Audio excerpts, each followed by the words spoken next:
আমাদের ছাত্র দলের একটা নেতা, উদীয়মান নেতা শাহরিয়ার আলম সাম্যকে কিভাবে হত্যা করেছে, এগুলো চক্রান্তের অংশ। কিন্তু বাহ্যিকভাবে বিচ্ছিন্নভাবে এগুলো দেখার কোনো সুযোগ নাই। কেউ কেউ এই পরিবেশটাকে গোলাটে করতে চায়। এরপরে দেখেন জগন্নাথ বিশ্ববিদ্যালয় থেকে একটা মিছিল আসছে, অনেক মিছিলে তো ঢাকা শহর এইভাবে হইতেছে। এদের সঙ্গে বসতে হবে, এদের প্রতিনিধিকে নিয়ে আলোচনা করতে হবে, আলোচনা করে আবার বিদায়ও দিতে হবে।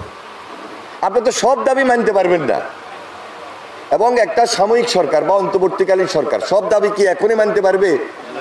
যেখানে 17 বছর লুটপাট হয়েছে, 17 বছর অত্যাচার অনিয়ম হয়েছে, তাহলে বান্ডেল থাকলে প্রতি সেনমানিতে টাকা বাঁচবে। বিকাশ সেনমানি বান্ডেল কিনে জিতুন প্রতি লেনদেনে। একটা নির্বাচিত সরকার আসিও তো সব সমস্যার সমাধান করতে পারবে না।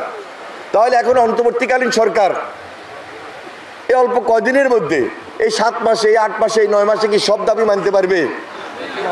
হয়তোবা অনেকেই দাবি তুলবে। আবার এই আলোচনাগুলো করতে হবে, সমাধানের চেষ্টাও বাইর করতে হবে।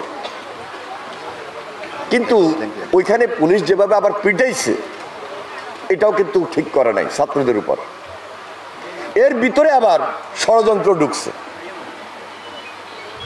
তাহলে ষড়যন্ত্রটা কি?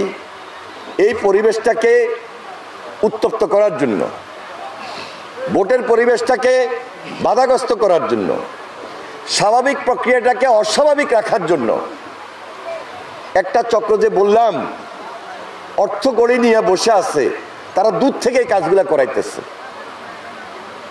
আবার একজন উপদেষ্টাকে পানির বোতল মারা, এটাও কিন্তু কম ষড়যন্ত্র অংশ না।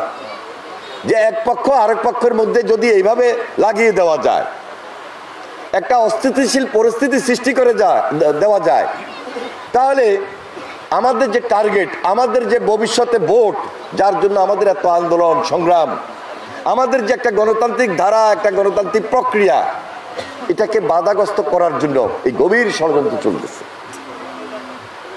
সুতরাং আমাদের সবাইকে খুব সজাগ থাকতে হবে, খুব সতর্ক থাকতে হবে।